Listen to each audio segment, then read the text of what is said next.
La espada de Damocles. Conduce Pablo Veloso.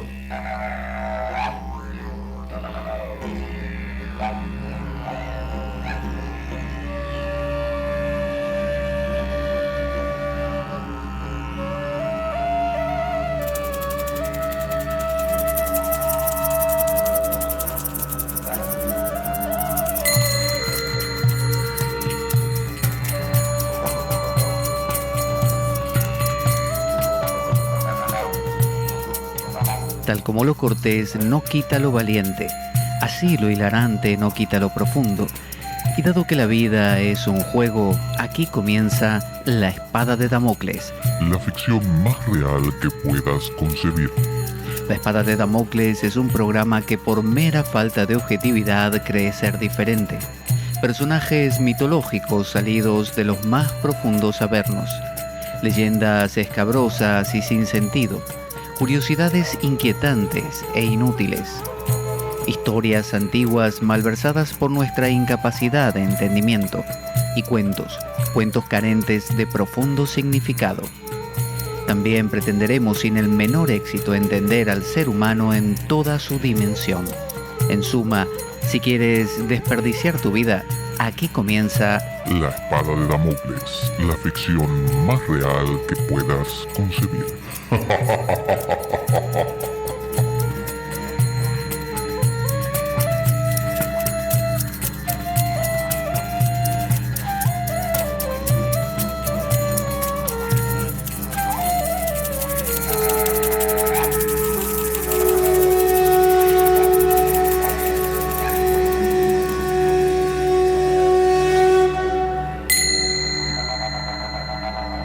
La Espada de Damocles.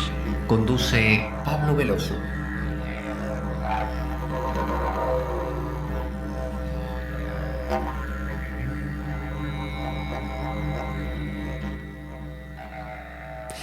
Buenas para todos. Aquí estamos en La Espada de Damocles. Yo soy Pablo Veloso y vamos a comenzar hoy una pequeña saga sobre la carta a los hebreos de Pablo de Tarso. Recordemos que Pablo de Tarso o San Pablo fue aquel que no fue discípulo directo de Jesús, no lo conoció en persona, pero sí persiguió bastante a sus discípulos. Pablo era un fariseo, educado con Gamaliel, que era miembro del Sanedrín, un anciano muy sabio, conocía de punta a punta las escrituras hebreas, era un judío de la diáspora, vivía fuera del ámbito de Jerusalén, él era de Tarso y de Cilicia básicamente, y fue el que en su celo perseguía a los discípulos y en una vuelta, ya conocemos,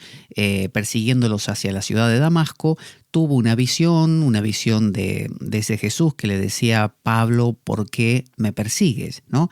Y a partir de ahí, esa voz le dijo que buscara en la ciudad de Damasco a un anciano cristiano llamado Ananías. Ananías le tocó los ojos, recuperó la vista, luego se fue a Arabia durante, no me acuerdo si 7 años, una cosa así, y luego regresó, habló un poco en Jerusalén con los discípulos.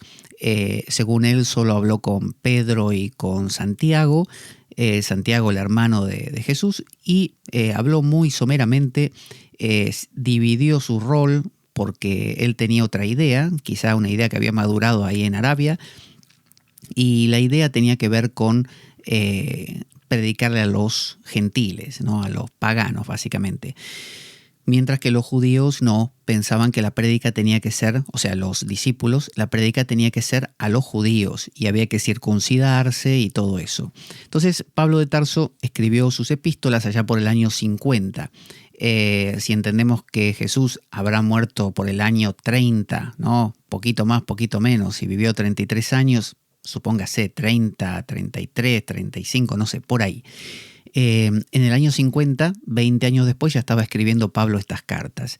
En el año 70, 20 años después de Pablo, apareció el primer evangelio de Marcos, y luego empezaron a aparecer los siguientes evangelios hasta que el de Juan aparece en el 90, si no me equivoco.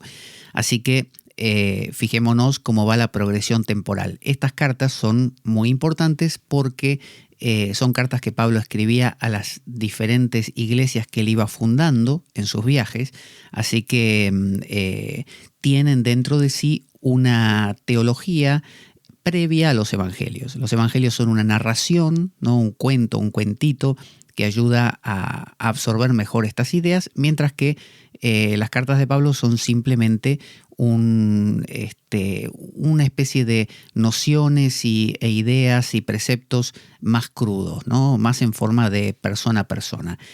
Ahora, la interpretación de estas cartas de Pablo son otro tema aparte, porque por un lado la ortodoxia, la iglesia cristiana del momento, tomó esto como cosas literales.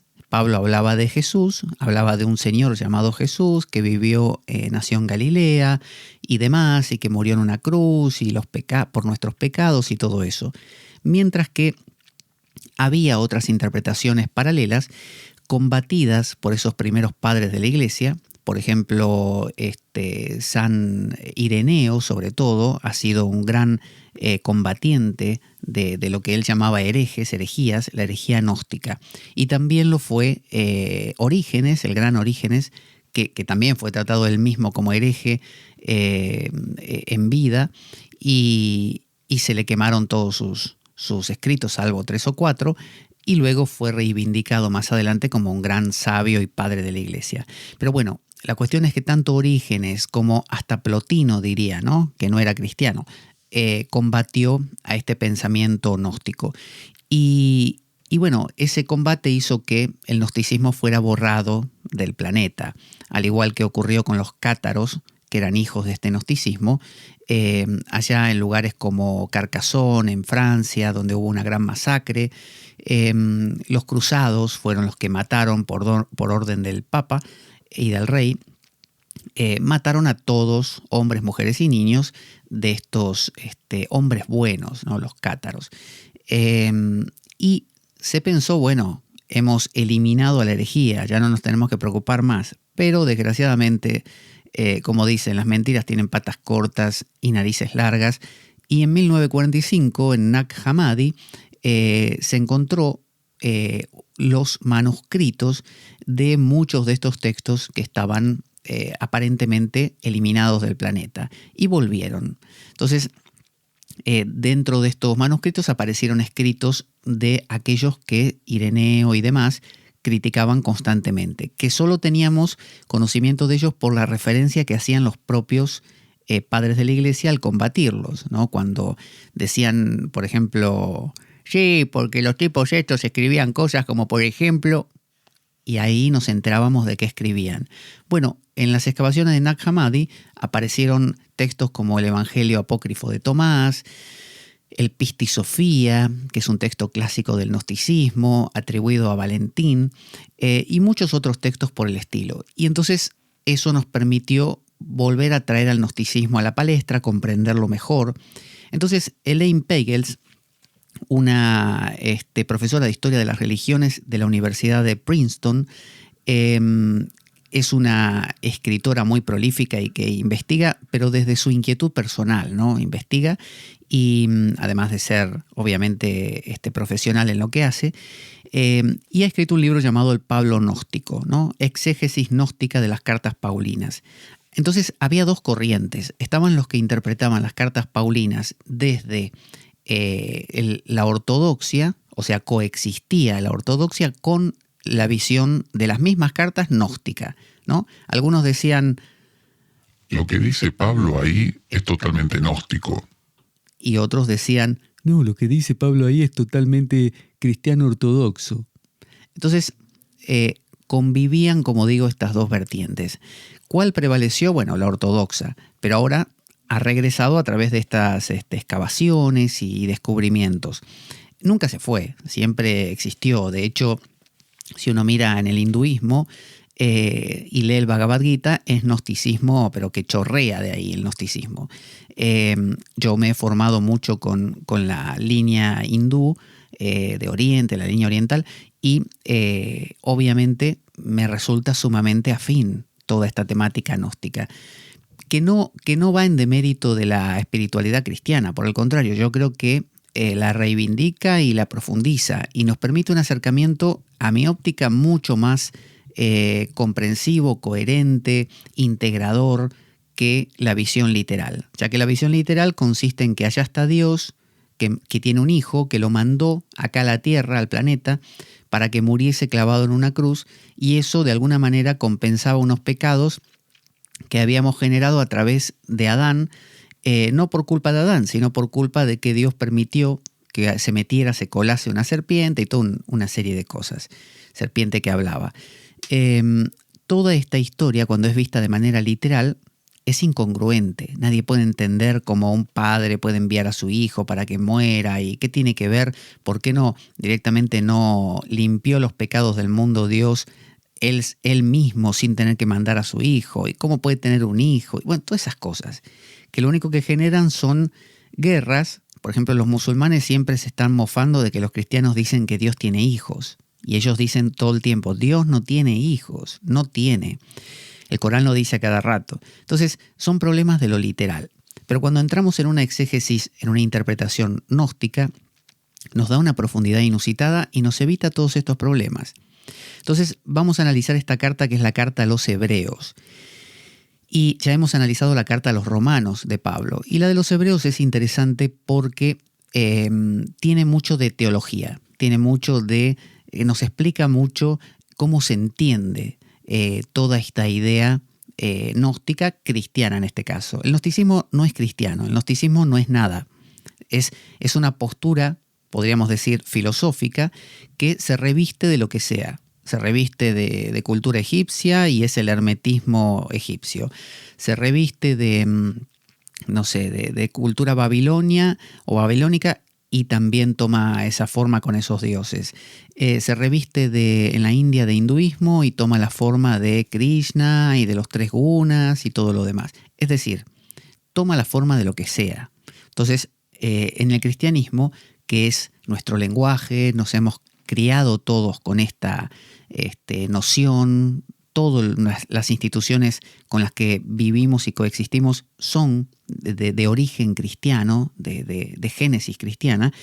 Nos viene muy bien hacer una nueva interpretación de todo esto, para que no pase esto que pasa de que sentimos que todo se ha quedado anacrónico, obsoleto, y es demasiado infantil. Por eso los ateos constantemente se están burlando o mofando de cómo puede ser que se abriese el Mar Rojo, o cómo puede ser que un gran pez se comiese a un tipo llamado Jonás y estuviera varios días ahí adentro, y ese tipo de cosas que, claro, son incongruentes, pero cuando se las ve literalmente. Entonces, dice Elaine Pagels, los teólogos valentinianos, acuérdense que los grandes exponentes del gnosticismo del primer siglo fueron Valentín, sobre todo Valentín, luego Teodoto, y Heracleón también, algunos por el estilo que fueron, y algunos más por el estilo que fueron perfilando distintas posturas, aunque congruentes entre sí. O sea, no eran iguales. Por ejemplo, Heracleón, Marción, que era otro, tendía más hacia la permisividad en cuanto al placer, ¿no? Como que no había nada vedado, que todo se podía hacer. Y algunos lo criticaban por disfrutar bastante de los placeres, por ejemplo, sexuales. Mientras que Valentín no, tenía otra óptica. Valentín es el que escribió el Evangelio de la Verdad, por ejemplo, y se dice que el Pista y Sofía también. Aunque bueno, no sabemos si fue algún discípulo de él, pero es de la línea de él. Entonces los teólogos valentinianos prestan mucha atención al tratado que conocen como la Carta de Pablo a los Hebreos. ¿Qué es esta?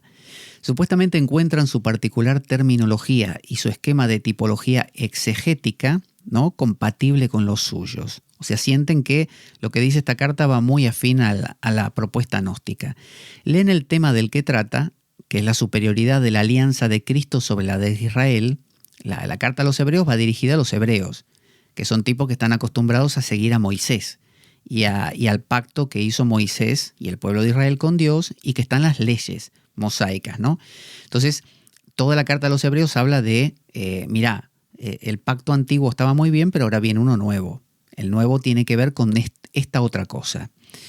Entonces, los valentinianos toman esta diferencia entre el viejo pacto y el nuevo pacto, la ley del amor contrapuesta a la ley del deber, como una clara exposición de la diferencia entre la relación neumática y psíquica con Dios. Los gnósticos dividían a la humanidad en tres partes. Estaban los neumáticos, los espirituales, los que digamos estaban en el nuevo pacto, en la ley del amor, de la entrega, en el plano de la entrega a Dios realmente, ¿no? A un Dios interior inclusive. Luego estaban los psíquicos, que Pablo los nombra como los naturales, que son las personas que viven en el plano de la competencia, de esto de ganar más, de la explotación, a ver si le puedo sacar al otro algo más, si puedo ser el mejor, ¿no? Cuánto gano. Y por lo tanto, los naturales tienden a considerar un Dios externo, del cual pueden sacar cosas en provecho. Y por último están los sárquicos o carnales. Pablo habla de los carnales. Los carnales son las personas que les interesa básicamente el placer inmediato y no mucho más, ¿no? Entonces empieza la carta a los Hebreos diciendo, yo voy a leer la versión de Lane Pagels porque interpola algunas cosas en griego también, pero resume un poco. Dice Hebreos capítulo 1 del 1 al 6. Dice, en muchas partes y de muchas formas, ¿no?, habló Dios en tiempos pasados a los padres en los profetas, pero en el último de estos días nos habló en su Hijo, ¿no? Está diciendo Pablo, a quien designó heredero de todas las cosas, a través del cual hizo también los eones, ¿no? ¿Qué son los eones? Bueno, normalmente se traduce en las Biblias como que hizo los siglos, ¿no? Yo tengo aquí una Biblia de Jerusalén y dice que hizo el universo. El universo. Universo es una palabra quizá más moderna. Como esto es griego, viene del griego, el Nuevo Testamento, la palabra usada es eón, que designa básicamente un espacio temporal, un espacio de tiempo, pero también casi como una entidad. Entonces, los eones eran grandes, no seres, sino como ideas platónicas, una cosa así. Entonces creó a los eones, como si uno dijera, bueno, creó al tiempo, al espacio, ¿no? Grandes ideas platónicas. Dice,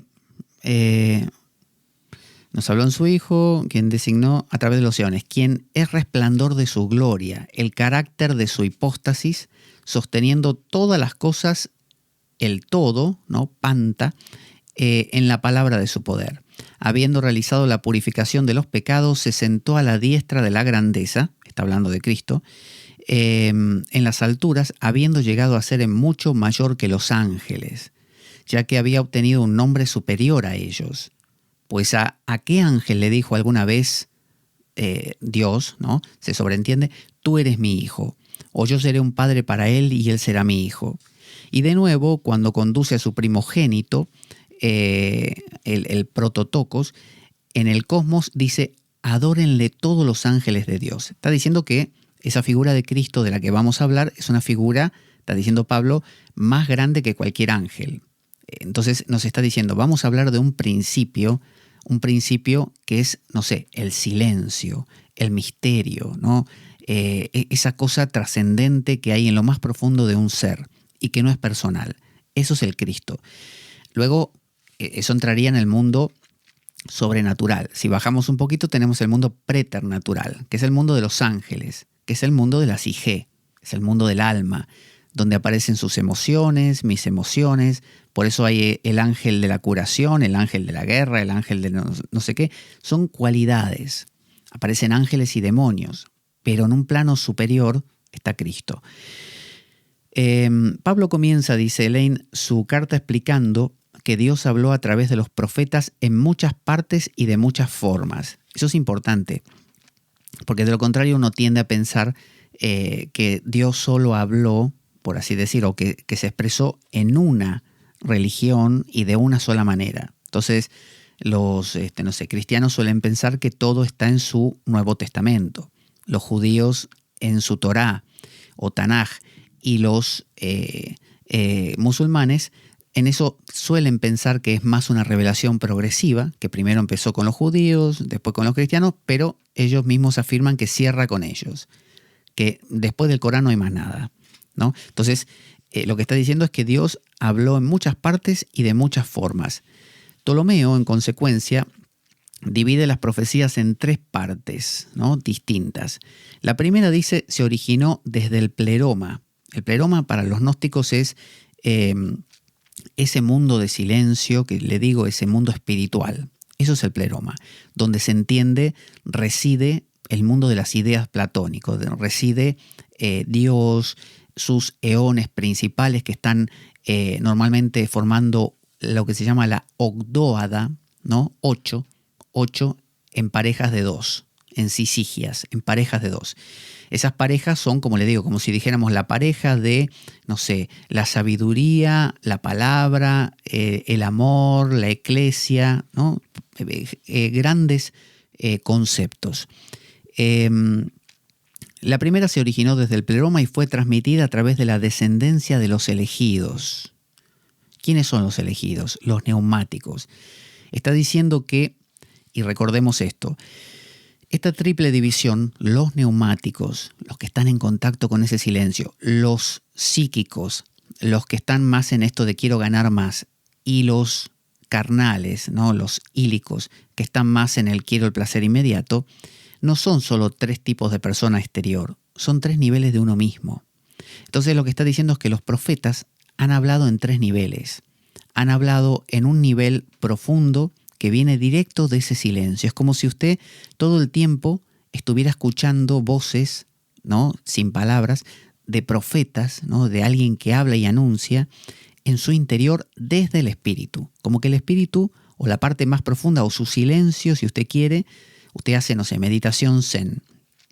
Ese silencio que usted toca cuando hace meditación zen, que es un silencio que aparece cuando usted desaparece, bueno, ese silencio le habla. Y le habla en términos de silencio, justamente. En términos que usted no puede traducir en nada, no se puede entender, porque no hay nadie ahí. Eso es el pleroma. Y fue transmitido a través de la descendencia de los elegidos. Los elegidos son los neumáticos, pero dentro suyo hay una parte elegida. ¿Cuál es la parte elegida? Su parte espiritual, siempre es elegida. La segunda revelación viene de la región intermedia, a través de Sofía. La segunda revelación es la revelación de los psíquicos. Es una revelación que habla en términos de la mente. Esa es la revelación de la razón, de la lógica, de las emociones, ¿no?, de las historietas, de los mitos, ¿no?, de los mitos. Ese mitos que tiene que ver con una historia que te revela algo, es como cuando uno, en lugar de sentarse en silencio, en meditación contemplativa, que va directo busca ir directo al neuma, al espíritu, al pleroma, no, entra en una meditación reflexiva. De repente recita un Padre Nuestro o un sutra budista. Bueno, usted está en un plano intermedio ahí. Y ahí también tiene una revelación, pero está en un plano que es el plano de la ganancia, es el plano de la explotación, de que quiero ganar, ¿no?, a toda costa. Y a través de Sofía, dice. Sofía es la figura femenina, es Kundalini, es la energía serpentina guardada en la base de la columna. Es esa parte que está dentro de su mente, de todo su proceso mental, como si hubiera una gotita de espíritu en su mente. Y gracias a esa gotita, su mente tiene ese fuego y no se convierte en un robot frío y cruel y calculador. Entonces, gracias a Sofía hay revelaciones, lo que usted llamaría intuición. Luego dice, hay un tercer nivel que es más tercera y amplia, derivada del cosmos a través del demiurgo, ¿no? Un tercer nivel que es una revelación ya más, el demiurgo es como el legislador del universo, un Moisés, un Abraham, ¿no?, los que ponen leyes, que se refiere a un plano más concreto, un plano más de al pan pan y al vino vino, sin vuelos. Basílides, otro gnóstico, como otros maestros gnósticos, dice Lane, encuentran pruebas para tal división en los diversos epítetos que los autores proféticos utilizan. Entonces, lo que está diciendo es que cuando en el Nuevo Testamento o Antiguo, sobre todo Antiguo, figura la palabra Elohim, en lugar de poner Dios o Yahvé, Yahweh, como solemos tener en las Biblias traducidas, si fuéramos a las Biblias interlineales, que están si es el Antiguo Testamento, están en hebreo y castellano, por ejemplo, o si es nuevo, está en griego y castellano, encontraríamos en el hebreo que cuando se refiere a Dios en el Antiguo Testamento, no siempre se usa la misma palabra, como en el castellano que ponemos siempre Yahweh, o Dios, o Jehová. No, a veces dice Elohim, a veces dice Adonai, a veces dice Sabaoth, el Señor de los poderes, Dios Todopoderoso, el Dios Altísimo, el Demiurgo, etc. Entonces los exégetas valentinianos afirman que el Demiurgo, atónito por las profecías que se originaron desde lo alto y se revelaron en los profetas, no lograba entender su fuente, atribuyéndoselas en general o a la propia emoción subjetiva de los profetas o al engaño. Es decir, el Demiurgo es considerado el hijo de Sofía. El Demiurgo es el ego, es su ego, ¿no? Mi ego, que como tiene esa chispa llamada Sofía, que motiva a la mente a empujar en alguna dirección. Sin esa chispa, nuestra mente sería un robot, fría. Bueno, esa chispa va creando un fueguito llamado el ego, yo. Y ese ego pone reglas y normas y tiene ideas fijas y calcula cosas. Entonces, ese ego no puede captar las cosas que vienen del espíritu, las cosas que vienen del silencio. Si no, explíqueme, una persona que se sienta a hacer contemplación o meditación zen, ¿cómo puede entender desde su discurso, desde sus palabras, lo que experimenta en ese silencio? ¿Cómo puede describir con palabras el silencio? Decía Shankara, Brahman, lo infinito es aquello desde lo cual las palabras retornan sin poderlo tocar. En el Tao Te Ching dice, el Tao que se describe con palabras no es el verdadero Tao. Entonces está diciendo, ese silencio, ese misterio que reside en tu interior, que le llamamos el espíritu, que es un silencio no propio, es el silencio, ni tuyo ni mío, es el silencio. 10 tipos sentándose en silencio y entrando en ese silencio entran en el mismo silencio.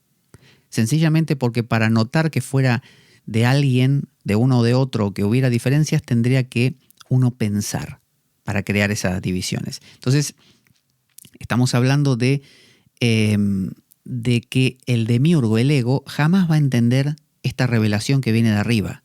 Por eso muchas personas les cae mal el tema de la contemplación o el zen, y inclusive les cae mal cualquier tipo de relajación, cualquier metafísica, cualquier pensamiento de algo que trascienda lo discursivo. Es como una especie de... ¿De qué me estás hablando? Si la vida consiste en nada, en hacer cosas, lo que yo quiero. ¿Qué me venís a hablar del mundo de las ideas de Platón, o de Dios, o del silencio? ¿Qué es eso del silencio? Eso es para gente que no tiene nada que hacer y que es inclusive gente muy débil, que se pone ahí sentadita mirando la pared como los budistas zen. Déjame jorobar. La vida es para ir al centro comercial y pasarla bien. Entonces, esa suele ser la perspectiva del demiurgo. Su demiurgo es el ego, simplemente. Que no tiene que ser matado ni nada, no hay que destruirlo. Simplemente hay que trascenderlo, hay que ver más allá de él, ¿no?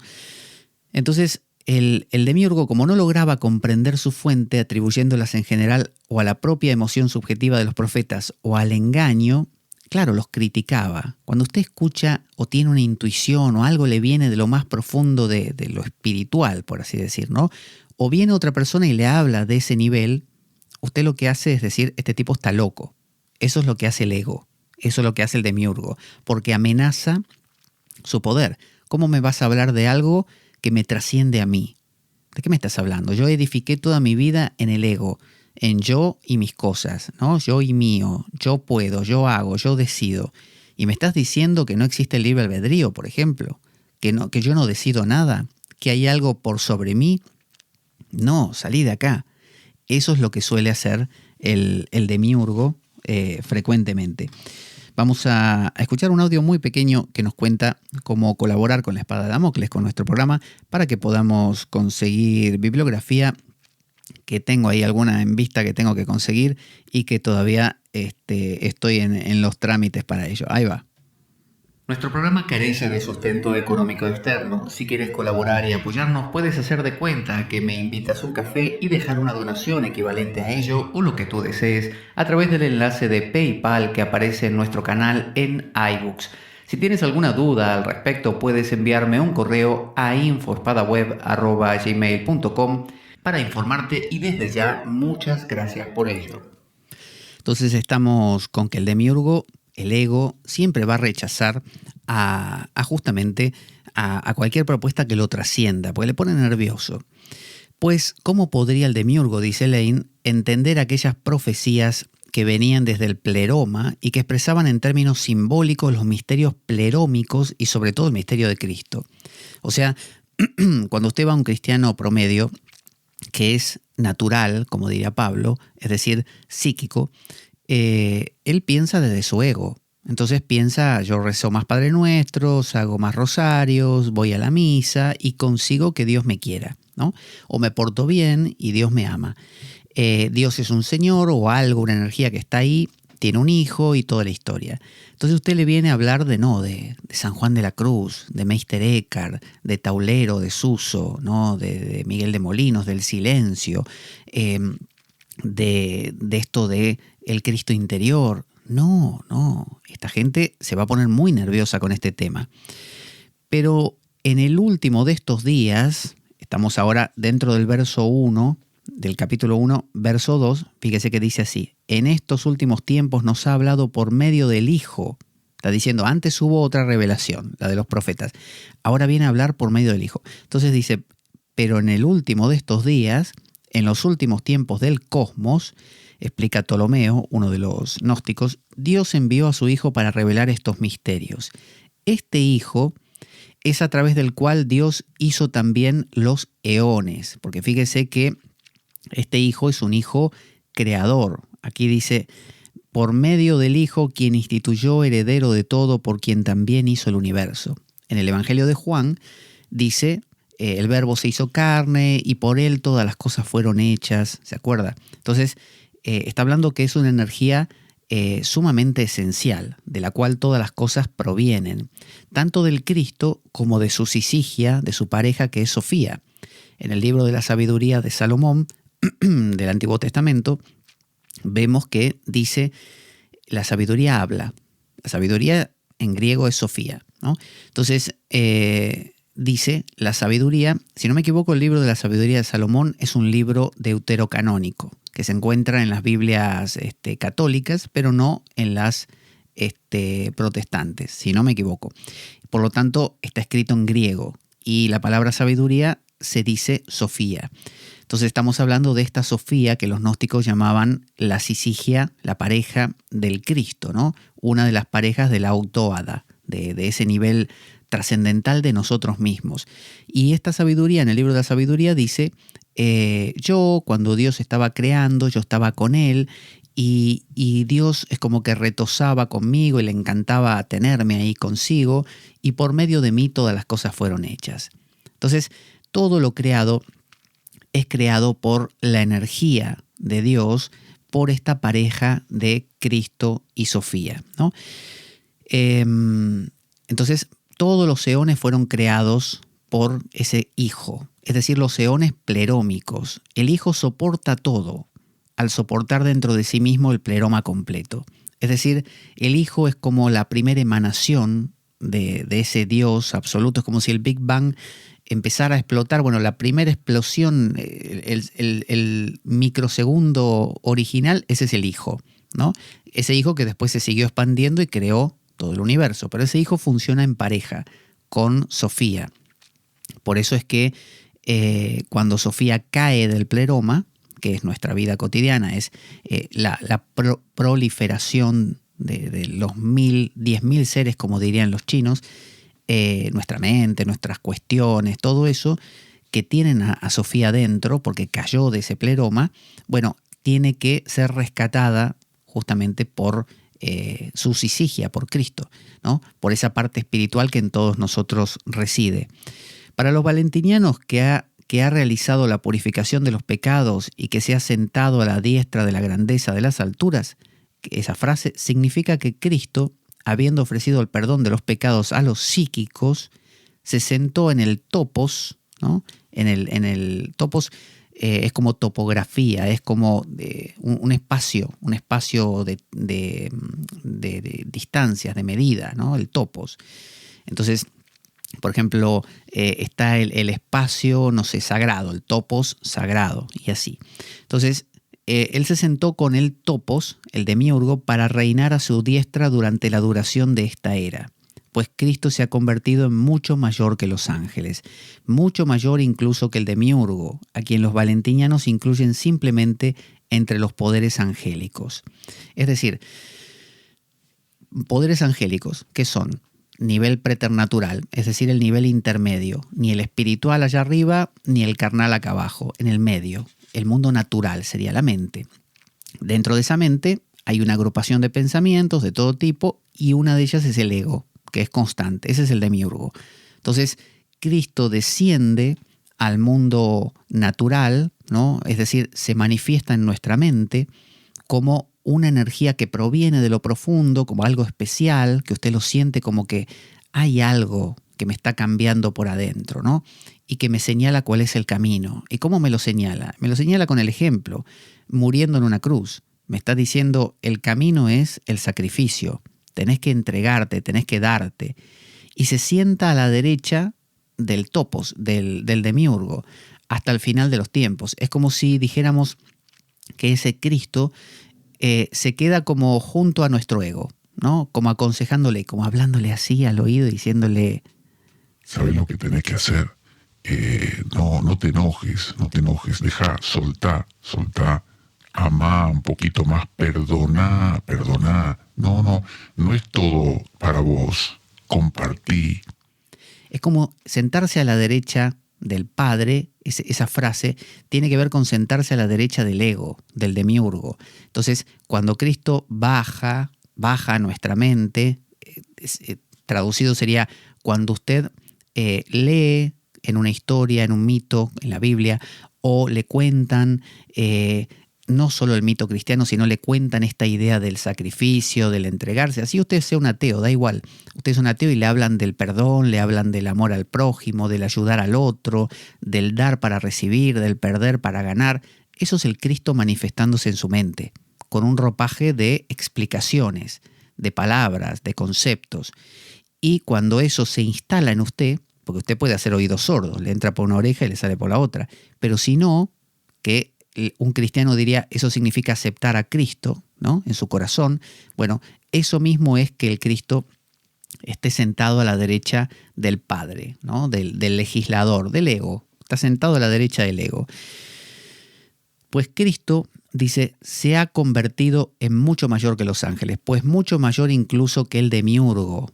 O sea que esa presencia que ahora usted siente, esa especie de imperativo moral que ahora usted siente hablándole al oído, se vuelve mucho más fuerte que el ego. Antes el ego era lo importante en su vida. Ahora usted tiene un marco referencial ahí siempre presente. Dice, se vuelve mayor que el demiurgo, a quien los valentinianos incluyen simplemente entre los poderes angélicos. O sea, para los valentinianos el ego es un pensamiento más, ¿no? Los poderes angélicos son los pensamientos, un pensamiento más. Solo que repetido a cada rato hasta que usted constantemente lo está teniendo presente. Su nombre, explica Teodoto, es Hijo Unigénito, ¿no? Como revela el apóstol en el capítulo 1 del 5 al 7. Ahí dice, yo les digo, del 5 al 7, estoy leyendo la Biblia de Jerusalén, dice en efecto, ¿a qué ángel dijo alguna vez Dios, Hijo mío eres tú? Yo te he engendrado hoy también. Yo seré para él un padre y él será para mí un hijo. Y nuevamente al introducir a su primogénito en el mundo, y adórenle todos los ángeles de Dios. Entonces está diciendo que es unigénito. Según el Evangelio de la Verdad, de Valentín, el nombre del Padre es el Hijo. Él es quien en el principio le dio un nombre que surgía de él y era él mismo, a quien él engendró como hijo. Le dio su nombre que le pertenecía a él. Él, el Padre, de quien son todas las cosas. Este nombre no pertenece a las denominaciones, sino que le dio solo a él el nombre. Entonces, acuérdense que en las culturas antiguas el nombre era crucial. No era lo mismo que te pusieran Pedro, que Juan, que Jesús. De hecho, cada nombre tenía un significado y tenía su energía, su poder. Cuando Isis, por ejemplo, logró conocer el nombre de Ra, ¿no? El dios Ra egipcio, lo pudo dominar. Lo dominó, lo venció. Antes no podía. Entonces, conocer el nombre de algo te permite trabajar sobre ello. Por eso, si te sentís mal y no sabes qué te pasa, es difícil saber por dónde empezar. Pero donde decís, lo que tengo es depresión, ya le pusiste un nombre. Y con eso podés operar sobre el tema. Entonces, Cristo es el nombre de Dios. Es como que es eso que nosotros entendemos como el Cristo que se sentó, el Hijo unigénito, al lado del ego, ¿no? del demiurgo, del Padre, ¿no? Padre creador. Bueno, ese que no es el mismo que Abba. Abba de Jesús es el papá, es aquella energía trascendente, ese Dios que nadie ha visto jamás, como dicen los propios evangelios o las cartas. Nadie ha visto jamás. Entonces, el Padre mismo ha engendrado al Hijo. ¿Qué ángel puede reclamar tal generación? Está diciendo que ese nuevo pensamiento que viene a los naturales, a su mente y a mi mente, y que se sienta al lado del ego y nos aconseja, ¿no? Ese nuevo paradigma que empieza a funcionar, es más que los ángeles. Es un paradigma que, si bien está hecho de pensamientos, alude o apunta a algo que trasciende a los pensamientos. Entonces, ¿con qué pensamiento lo vamos a comparar? No es lo mismo. Un pensamiento que te habla del Brahman absoluto, del silencio, del misterio, es casi un no pensamiento, es algo trascendente. Ya que el Padre, dice, no generó al demiurgo, hablando del Padre ahora como Abba, ese Padre celestial, trascendental, no generó al demiurgo, sino que solo causó que fuera creado. Los valentinianos lo incluyen entre los ángeles llamados a adorar a Cristo. Entonces, fíjese, el Padre no creó al demiurgo. Es decir, ese silencio no creó al ego, que manifestó todo lo existente a través del nous, del logos, de la palabra, ¿no? Del Hijo, ¿no? Como cuando Dios dijo que se haga el cielo y la tierra. Es decir, su palabra se expandió, ¿no? Dirían los hindúes, la vibración, el spanda, la vibración del parasamut, de lo trascendente, genera un sonido, una vibración que empieza a generar patrones, estructuras, ¿no? Como si fuera la teoría de cuerdas de la física cuántica. Y esas vibraciones, spanda, van creando configuraciones diferentes. Esa vibración tiene un sonido, los hindúes le dicen Om, ¿no? Los cristianos le dirán amén, ¿no? El verbo original, o también Cristo. Entonces, lo mismo que la teoría de cuerdas dice que es algo que vibra, que toma distintas configuraciones, Cristo se llama aquí. Esa configuración, cuando entra en el plano de la mente, como ideas nuevas, como un aire fresco que te renueva, como el aire fresco, la brisa fresca que tocó el rostro de Elías, ¿no?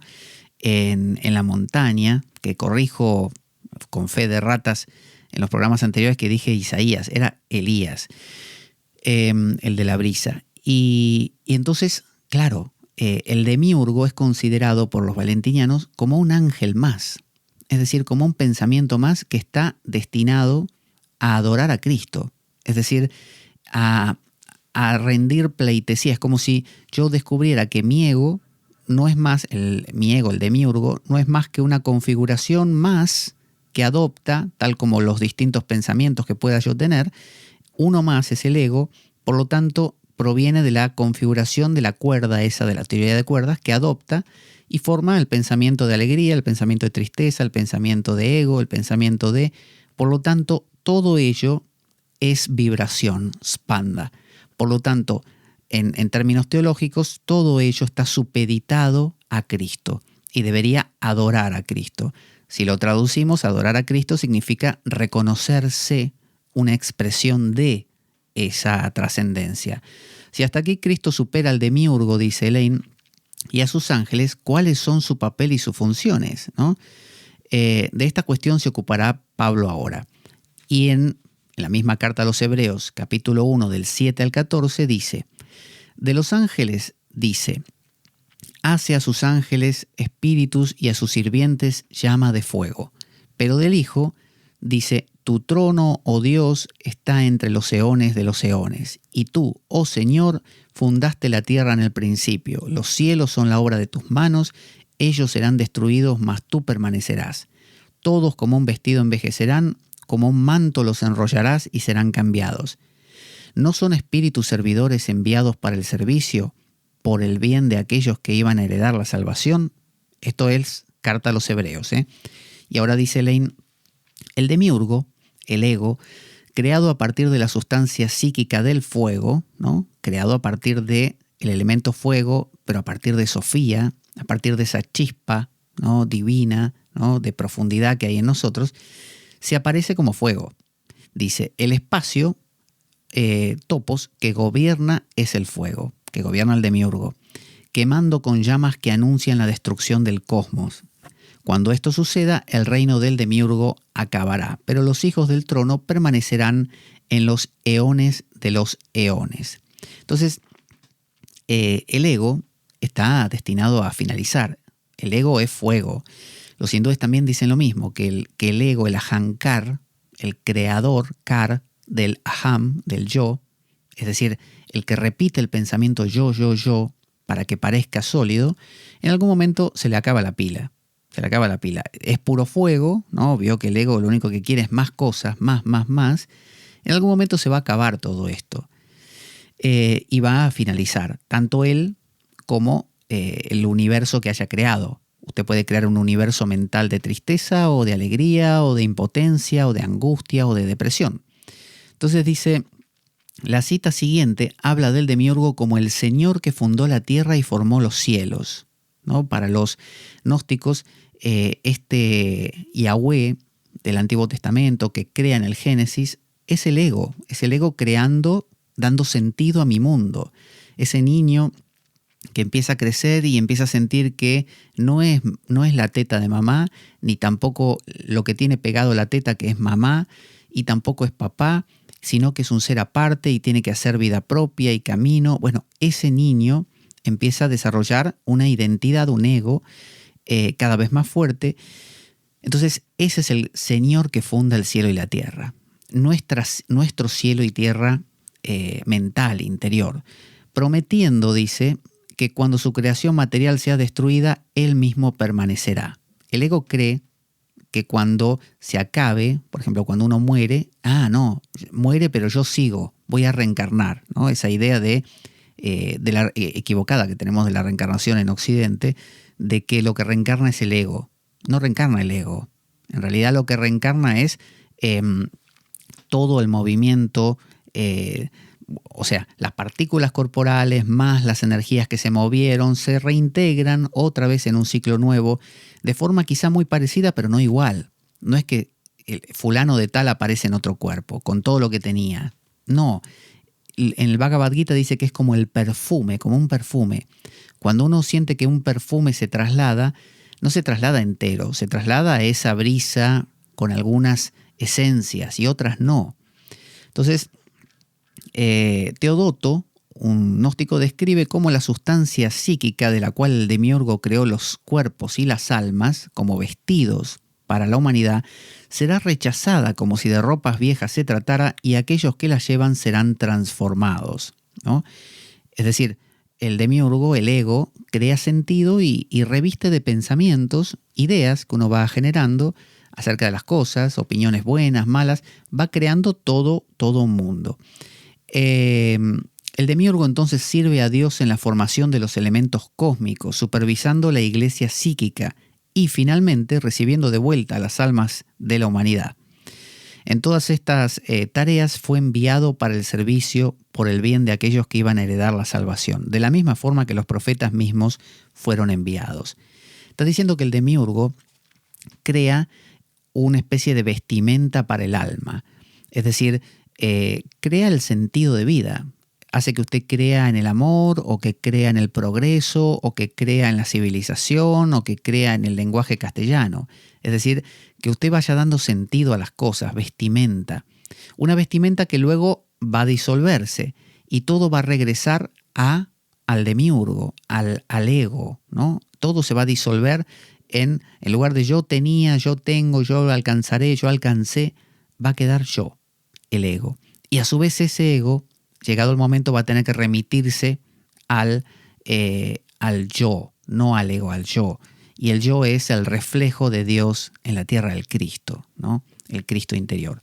Entonces, en Hebreos 2, capítulo 2, ahora del 2 al 10, dice: pues si la palabra dicha a través de los ángeles llegó a ser cierta, y toda transgresión y desobediencia recibió justa retribución, ¿cómo escaparemos si desatendemos tan gran salvación, que en el principio fue dicha a través del Señor, mientras Dios también dio testimonio mediante signos y prodigios y muchos poderes que el Espíritu Santo distribuyó según su propia voluntad? Pues no fue a los ángeles a los que sometió al cosmos venidero, pues habiendo sometido a él todas las cosas, no dejó nada que no estuviera sujeto a él. Todavía ahora no vemos todas las cosas sometidas, pero vemos a Jesús, quien por un corto periodo fue hecho inferior a los ángeles, coronado con la gloria y honor por el sufrimiento, patema, de la muerte, ya que por la gracia de Dios probó por todos la muerte. Pues será conveniente que Él, a través de quien y por quien son todas las cosas, llevando muchos hijos a la gloria, perfeccionara mediante los sufrimientos, patematón, viene de patos, pasión, al conductor de su salvación. En el verso anterior, lo que recalcaba también es que el demiurgo era como un profeta más. Fíjese, su ego es un profeta más. Su ego profetiza. Su ego tiene mucho que revelarle. Su ego es un reflejo del yo. Jung decía que el sí mismo es el centro como de un gran mandala, ¿no? El ser, ¿no? La totalidad, el pleroma, tiene un centro llamado el sí mismo, y que es lo que llamaríamos ese Abba que llamaba Jesús. Y después nuestra identidad personal tiene un centro también, un centro superior llamado Cristo, ¿no? Que es neumático, que es espiritual, pero también tiene un centro más mental, más cotidiano, llamado el ego, yo. Pero el ego, no le llamemos yo para no confundir, el ego. El ego dice yo, pero no es yo. El centro verdadero es el neumático. Ese es el centro del cual, si funcionamos en armonía. Si vivimos en Cristo, diría un cristiano. Entonces, si funcionamos desde el ego, no. Estaríamos funcionando desde el demiurgo, ¿no? Que podemos cumplir leyes mejores, peores, ser mejor o peor persona, pero nos falta el verdadero centro. Estamos descentrados, nos sentimos desorientación. Entonces, buscar a Cristo y recuperar ese nuevo centro es encontrar la armonía. Pero fíjese que si Cristo es un reflejo del Padre, o sea, de ese sí mismo que es el centro del pleroma, si Cristo es un reflejo de eso, es el centro de un círculo más pequeño que somos nosotros, el ego es un reflejo de Cristo, ¿no? El ego. Por lo tanto, el demiurgo, como reflejo de Cristo, también reina, también es un centro a su manera y también tiene mucho que enseñar. Por eso es un profeta y por eso está al nivel de los ángeles. Debería estar supeditado a Cristo, pero así no lo esté. Si podemos mirarlo, podemos descubrir a través de él muchas cosas. Esa es la idea. Por eso el demiurgo no es negativo, no es malvado, no es malo, sino que, por el contrario, es algo muy positivo si se lo sabe ver. Por eso el ego no debe ser destruido, sino que debe ser comprendido, estudiado, investigado. Por ejemplo, a través de la autoindagación. esa pregunta clásica que hacía Ramana Maharshi, ¿quién soy yo? ¿Quién soy yo? El vichara, ¿no? Vichara significa preguntarse. ¿Quién soy yo? Indagar. Si yo respondo, yo soy Pablo, estoy diciendo yo soy el demiurgo. Es poco, es muy miserable eso, ¿no? Me trae una vida con dolores. Pero si yo tengo paradigmas cada vez mayores porque escucho la voz de Cristo, empiezo a decir, no, un momento, yo soy Cristo. Como decía Pablo, ya no vivo yo, Cristo vive en mí. Yo soy Cristo.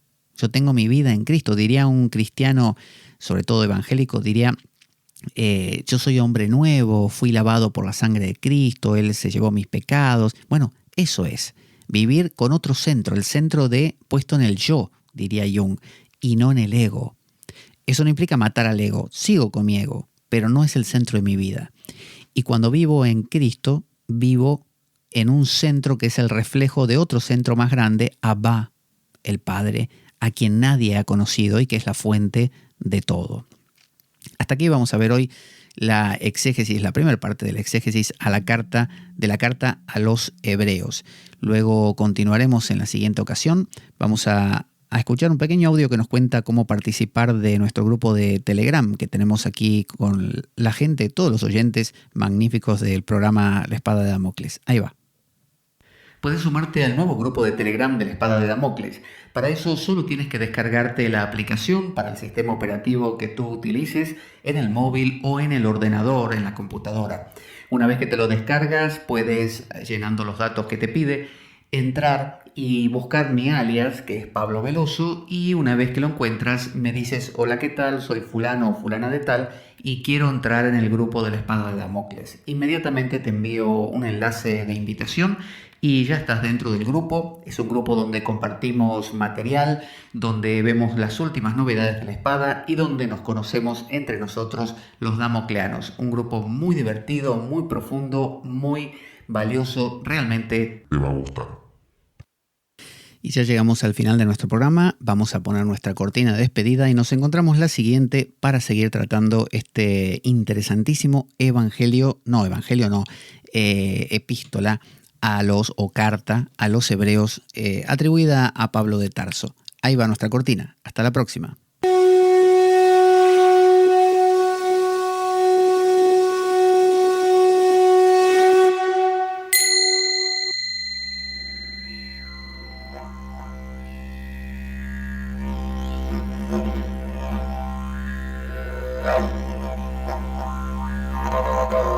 La Espada de Damocles.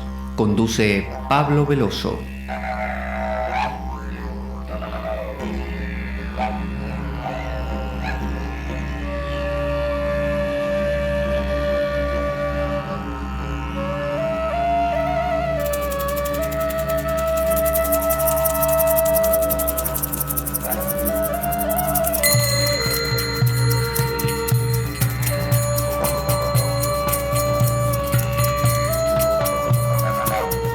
Y dado que la vida es un macabro juego concebido por una mente perversa, únete a nosotros en nuestro próximo programa, cuando escuches las siguientes palabras.